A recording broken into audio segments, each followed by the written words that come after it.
Hello friends, आज हम CrPC के अगले लेक्चर के बारे में बात करेंगे। सीआरपीसी के पिछले लेक्चर तक हमने आपको ट्रायल्स तक ख़त्म कर दिया था, 265 तक ख़त्म कर दिया था और इसमें आपको प्ली बार्गेनिंग के बारे में भी बता दिया था। अब जो कुछ इंपॉर्टेंट सेक्शन बचे हैं उनके बारे में बात करेंगे। वैसे हम सभी सेक्शन को देखते हुए चलेंगे और जो इम्पोर्टेंट होगा उसके बारे में डिटेल से आपको बताते चलेंगे। तो 265L तक ख़त्म कर दिया था हमने। अब हम बात करते हैं 266 की। तो 266 में क्या है कि कारागार में परिरुद्ध या निरुद्ध व्यक्ति की हाजिरी की परिभाषा दी गई है। सेक्शन 266 इंपॉर्टेंट है और प्री में पूछा जाता है कि कारागार में परिरुद्ध या निरुद्ध व्यक्ति की हाजिरी की परिभाषा धारा 266 में। फिर आता है धारा 267, बंदियों को हाजिर करने की उपेक्षा करने की शक्ति। बंदियों को हाजिर करने की उपेक्षा करने की शक्ति किसके पास होती है? थाने के भारसाधक अधिकारी के पास होती है। फिर आता है धारा 268, धारा 267 के परिवर्तन से कतिपय व्यक्ति को अपवर्जित करने की या राज्य सरकार की शक्ति। फिर आता है धारा 269, कारागार के भारसाधक अधिकारी का कतिपय आकस्मिक में आदेश को कार्यान्वित न करना। अगर वो कार्यान्वित नहीं करता है, कारागार जो भारसाधक अधिकारी होता है। फिर आता है 270, बंदी का न्यायालय में अभिरक्षा में ले जाना। जो बंदी होगा उसको न्यायालय में अभिरक्षा में लाया जाना, सिक्योरिटी में लाया जाना। फिर बात करेंगे धारा 271 की, कारागार में साक्षी की परीक्षा के लिए कमीशन जारी करने की शक्ति। जब कारागार में साक्षी की परीक्षा की जाएगी, एग्जामिन किया जाएगा, तो उसके कमीशन जारी करने की शक्ति धारा 271 के अंतर्गत दिया है। ये इंपॉर्टेंट सेक्शन है, इसको ध्यान रखिएगा, जब पेपर में पूछा जा चुका है। फिर हम बात करेंगे धारा 272, जो कि बहुत इंपॉर्टेंट है। धारा 272 में न्यायालय की भाषा के बारे में बताया गया है। फिर आता है धारा 273, साक्ष्य का अभियुक्त की उपस्थिति में लाया जाना। साक्ष्य का अभियुक्त की उपस्थिति में लाया जाना, धारा 273। फिर आता है धारा 274, समन मामलों और जांचों में अभिलेख, जो धारा 154 से धारा 145 से 148 के बीच में दिया है। फिर आता है धारा 275, वारंट मामलों में अभिलेख। 274 में समन मामलों और जांचों में अभिलेख, 275 में वारंट मामलों में अभिलेख। 276, सेशन न्यायालय के समक्ष विचारण में अभिलेख। 276, सेशन न्यायालय के समक्ष में विचारण में अभिलेख। 277, साक्ष्य के अभिलेख की भाषा। 272 में न्यायालय की भाषा और 277 में साक्ष्य के अभिलेख की भाषा। 278, जब ऐसा साक्ष्य पूरा हो जाता है तब उसके संबंध में प्रक्रिया। धारा 275 व 276 के अधीन लिया गया साक्ष्य उसके वकील के सामने पढ़कर सुनाया जाए, आवश्यक हो तो करेक्शन कराया जाए। ठीक। फिर आता है धारा 279, अभियुक्त या उसके प्लीडर का साक्ष्य को भाषा में सुनाया जाए। फिर आता है धारा 280, साक्षी का भावभंगी के बारे में टिप्पणियां, पीठासीन न्यायाधीश या मजिस्ट्रेट द्वारा। 281 धारा, अभियुक्त की परीक्षा का अभिलेख। धारा 282, दुभाषीय ठीक ठीक भाषांतर करने के लिए आबद्ध होना, दोनों भाषा, इंग्लिश और हिंदी दोनों। धारा 243, उच्च न्यायालय में अभिलेख। धारा 243 क्या कहता है? उच्च न्यायालय में अभिलेख। ठीक। अब इसमें देखिए एक सेक्शन जो इंपॉर्टेंट छूटा था, बहुत इंपॉर्टेंट चैप्टर है ये, परिशांति कायम रखने के लिए और सदाचार रखने के लिए प्रतिभूति। ये क्या है? ये धारा 106 से चालू होती है और हमारी धारा 110 तक खत्म होती है। ये बहुत इंपॉर्टेंट है, इसको बहुत ध्यान से सुनिएगा और हो सके तो उसको नोट करिएगा। दोष सिद्धि पर परिशांति कायम करने के लिए प्रतिभूति। प्रतिभूति का मतलब एक तरह से पैसा हो। दोष सिद्धि पर परिशांति कायम रखने की प्रतिभूति। इसमें सबसे पहला इंपॉर्टेंट पॉइंट जो है, सेशन न्यायालय या प्रथम वर्ग मजिस्ट्रेट, अपीली न्यायालय या पुनरीक्षण न्यायालय। ठीक है। किसी व्यक्ति को उपधारा 2 के अंतर्गत अपराधों में किसी अपराध के लिए अगर सिद्ध दोष ठहराता है और उसकी यह राय है कि यह आवश्यक है, कि प्रशांति कायम रखने के लिए उस व्यक्ति के लिए प्रतिभूति ली जाए, तब वह उसे दंडादेश देते समय यह आदेश दे सकता है कि वह 3 वर्ष की अवधि के लिए प्रशांति कायम रखने के लिए बंद पत्र को निष्पादित करे। जैसे मान लीजिए किसी व्यक्ति को दोष सिद्धि पर प्रशांति कायम रखने के लिए प्रतिभूति कैसे लगा जाता है कि किसी व्यक्ति को उपधारा 2 के अंतर्गत अपराधों में सिद्ध दोष ठहराया गया, तो उस व्यक्ति को जब दंडादेश दिया जाता है, जब दंड दिया जाता है, तो उससे कहा जाता है कि तुमको 3 वर्ष के लिए, 3 वर्ष की अवधि के लिए एक बंद पद निष्पादित करेगा वो, ठीक है, प्रतिभूति उस प्रशांति को कायम रखने के लिए। अब जो उपधारा 2 है उसके अंतर्गत अपराध कौन से? आईपीसी की धारा 153A, 153B, 154 के अधीन दंडनीय अपराध से भिन्न ऐसा अपराध जो जिसके अंतर्गत हमला या आपराधिक बल का प्रयोग या रिष्टी करना हो, आपराधिक वृत्तांश का कोई अपराध, ऐसा कोई अन्य अपराध जिसे प्रशांति भंग हुई हो या हो सकती हो या संभव हो। ये धारा 106 के अंतर्गत आता है कि जब उस व्यक्ति को दोष सिद्ध ठहराया जाता है तो उसे 3 साल की अवधि के लिए एक बंद पत्र निष्पादित करना होता है कि 3 साल के भीतर अगर ये करते हो तो तुम्हारे ऊपर ये जमा रहेगा, अगर नहीं करते हो ये तुम्हें वापस कर दिया। अब आता है धारा 107, अन्य दशा में प्रशांति कायम रखने के लिए प्रतिभूति, अंश दशा में, जिसकी वैलिडिटी 1 साल की है। 106 में 3 साल की थी।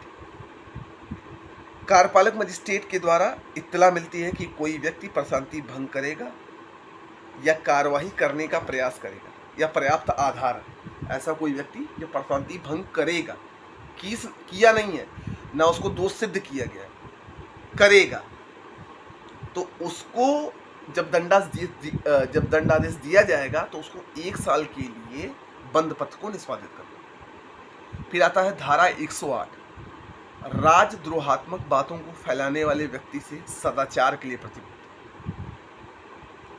और इसकी भी सिक्योरिटी मतलब वैलिडिटी जो है वो 1 साल के लिए। राजद्रोहात्मक बातों को फैलाने वाले व्यक्ति को, जो ऐसी बातें को फैलाए जिससे प्रशांति भंग हो सकती है, तो उनके लिए भी 1 साल के लिए बंद पत्र को निष्पादित करना होता है। फिर धारा 109, संदिग्ध व्यक्तियों से सदाचार के लिए प्रतिबद्ध, ऐसे व्यक्ति जो संदिग्ध है, जो कभी भी कोई भी अपराध घटित कर सकते हैं संज्ञेय अपराध की दृष्टि से, तो उनके लिए भी 1 साल के लिए बंद पत्र को निष्पादित करना है।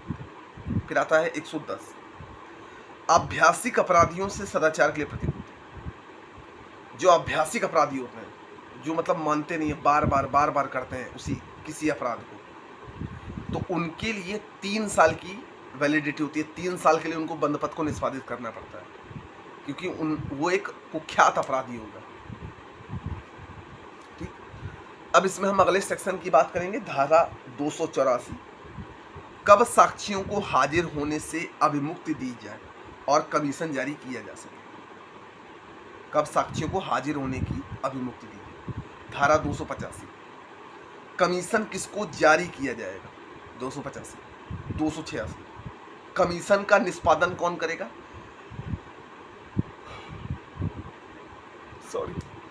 चीफ मेट्रोपॉलिटन जज और चीफ जुडिशियल मजिस्ट्रेट वारंट मामलों के विचारण के लिए कमीशन का निष्पादन करते हैं।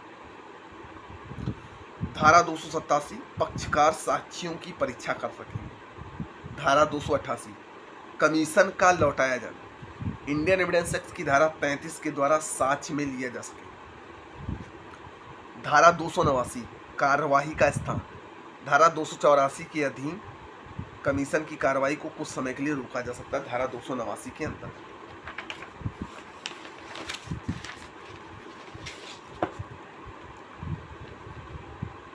अब धारा 290, विदेशी कमीशनों का निष्पादन।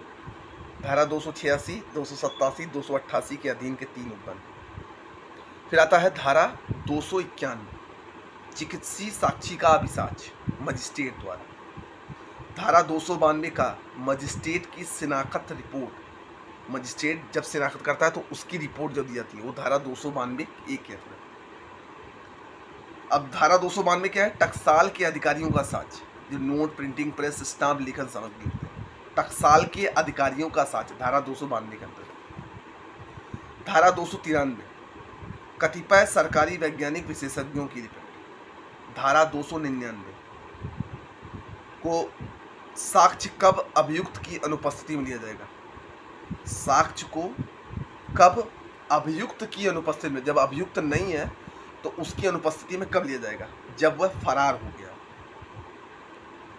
धारा 299 ये कहता है कि साक्ष्य कब अभियुक्त की अनुपस्थिति में लिया जाएगा? जब वो फरार हो गया।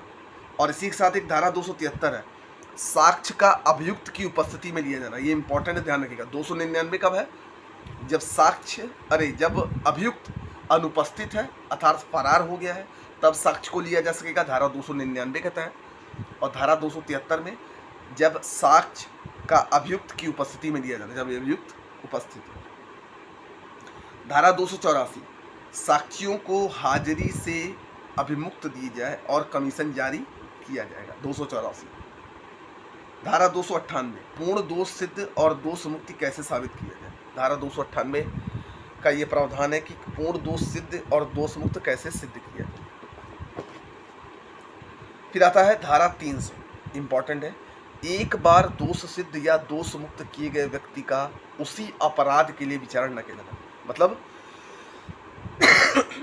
यदि किसी अभियुक्त को दोष मुक्त या दोष सिद्ध कर दिया गया तो दोबारा उसी अपराध के लिए उसका विचारण नहीं किया जाएगा। धारा 300। धारा 301 में है लोक अभियोजक द्वारा हाजिरी। धारा 302 है अभियोजन का संचालन करने की अनुज्ञा। धारा 303 जिस व्यक्ति के विरुद्ध कार्यवाही संस्थित की गई है उसका प्रतिरक्षा करने का अधिकार। धारा 303 इंपॉर्टेंट है कि जिस व्यक्ति के विरुद्ध कार्यवाही संस्थित की गई है उसका प्रतिरक्षा कराने का अधिकार, मतलब उसकी रक्षा करने का अधिकार। धारा 304 कुछ मामलों में अभियुक्त को राज्य के व्यय पर विधिक सहायता। ऐसे कुछ मामले हैं जिसमें अभियुक्त को राज्य सरकार द्वारा विधिक सहायता मिलती है जब सेशन कोर्ट में चल रहा। 305 प्रक्रिया जब निगम या राष्ट्रीयकृत सोसाइटी अभियुक्त हो, इंपॉर्टेंट नहीं। धारा 306 धारा 306 में सह अपराधी का क्षमादान है। धारा 307 क्षमादान का निर्देश देने की शक्ति है सेशन कोर्ट को। धारा 315 अभियुक्त व्यक्ति सक्षम साक्षी हो सकता है, इंपॉर्टेंट है। धारा 315 अभियुक्त व्यक्ति सक्षम साक्षी हो सकता है, सेक्शन 315। 308 क्षमा की शर्तों का पालन न करने वाले व्यक्ति का विचारण। क्षमा की शर्तों का पालन न करने वाले व्यक्ति का विचारण धारा 308 के अंदर। फिर इसमें इंपॉर्टेंट आता है धारा 306 सरकारी गवाह, जिसको सह अपराधी बुलाता है। और सरकारी गवाह के ऊपर मैंने आपको एक अलग से वीडियो बनाया छोटा सा। तो सरकारी गवाह अन्वेषण जांच विचारण कौन कौन करेगा? मुख्य न्यायिक मजिस्ट्रेट, महानगर मजिस्ट्रेट और फर्स्ट क्लास मजिस्ट्रेट जांच और विचारण करेगा। फिर आता है धारा 320 अपराधों का समन यानी कि समझौता। सीआरपीसी में धारा 320 में ये कहती है कि आईपीसी 324, 326, 353, 307 इन अपराधों में समन नहीं किया जा सकता और अदर्स में किया जा सकता। ठीक, अब बात करते हैं इंपॉर्टेंट जो है धारा 366। ये चैप्टर 28 के अंतर्गत आता है कि मृत्यु दंडादेशों की पुष्टि के लिए प्रस्तुत किया जाना। जैसे किसी को मृत्यु का दंडादेश दिया गया उसकी पुष्टि करने की, तो सेशन न्यायालय द्वारा मृत्यु दंडादेश की पुष्टि के लिए प्रस्तुत किया जाना। कौन करेगा? उच्च न्यायालय। अगर सेशन न्यायालय किसी को मृत्यु का दंडादेश देता है तो उसकी पुष्टि के लिए प्रस्तुत कहाँ उसको किया जाएगा? उच्च न्यायालय द्वारा पुष्ट किया जाएगा।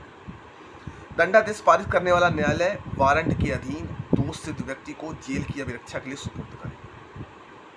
फिर धारा 367 ये एक दूसरे से कोरिलेट है। देखिए, अतिरिक्त जांच किए जाने के लिए या अतिरिक्त साक्ष्य लिए जाने के लिए निर्देश देने की शक्ति। धारा 368 दंडादेश को पुष्ट करने या दोष सिद्ध को बातिल करने की उच्च न्यायालय की शक्ति। 368 क्या कहता है? दंडादेश को पुष्ट या दोष सिद्धि को बातिल करने की उच्च न्यायालय की शक्ति। उच्च न्यायालय द्वारा 366 के अधीन प्रस्तुत मामलों में दंडादेश की पुष्टि कर सकता है या विधि द्वारा समर्थित कोई अन्य दंडादेश दे सकता है। पुष्टि कर सकता है या और कोई अन्य दंडादेश दे सकता है, लेकिन इसका चैलेंज फिर सुप्रीम कोर्ट पे किया जा सकता है। दोष सिद्धि बातिल कर सकता है। अभियुक्त को किसी ऐसे अपराध के लिए दोष सिद्ध कर सकता है जिसके लिए सेशन न्यायालय द्वारा दोष सिद्ध कर सकता था या उसी संशोधित आरोप में नए विचारण का आदेश दे सकता है। भाई हो सकता है कि सेशन न्यायालय उन अपराधों में किसी एक के लिए उसको दोष से ठहराया जा सकता था, लेकिन उसे नहीं ठहराया, तो जब ये मामला सुपुर्द होगा उच्च न्यायालय में, हाई कोर्ट में, तो वो उसको उस बात के लिए दोषोध ठहरा सकता है, दोष सिद्ध ठहरा सकता है, अभियुक्त व्यक्ति को दोषमुक्त करा सकता है। 369 नए दंडादेश की पुष्टि को 2 न्यायाधीशों द्वारा हस्ताक्षरित किया जाना। अब जो नया दंडादेश दिया जाएगा उसको 2 न्यायाधीश क्या करेंगे, उसको हस्ताक्षरित करेंगे। इस प्रकार प्रस्तुत प्रत्येक मामले में उच्च न्यायालय द्वारा दंडादेश का पुष्टिकरण और उसके द्वारा पारित कोई नया दंडादेश या आदेश ऐसे न्यायालय में 2 या 2 से अधिक न्यायाधीश करेंगे। हो तो उनमें कम से कम 2 न्यायाधीशों द्वारा पारित किया और हस्ताक्षरित किया जाएगा। फिर आता है जजमेंट। तो सेक्शन 353 में निर्णय है, 354 में निर्णय की भाषा और अंतर्वस्तु है, 355 में महानगर मजिस्ट्रेट का निर्णय, ठीक। फिर आता है चैप्टर 29 अपील, धारा 323 जब जांच या विचारण प्रारंभ के पश्चात मजिस्ट्रेट को पता चलता है कि मामला सुपुर्द किया जाना चाहिए, ठीक। फिर 209 जांच या विचारण प्रारंभ होने के पूर्व मजिस्ट्रेट को पता चल जाता है कि मामला सुपुर्द किया जाना चाहिए। 357C पीड़ित के उपचार संबंधी प्रावधान है, 357C पीड़ित के उपचार संबंधित प्रावधान। धारा 328 से 339 विकृचित अभियुक्त के विधिक संरक्षण का प्रावधान है। अगर कोई विकृचित मतलब मेंटली अभियुक्त है तो उसके विधिक संरक्षण का प्रावधान धारा 328 से 339 के बीच, ठीक।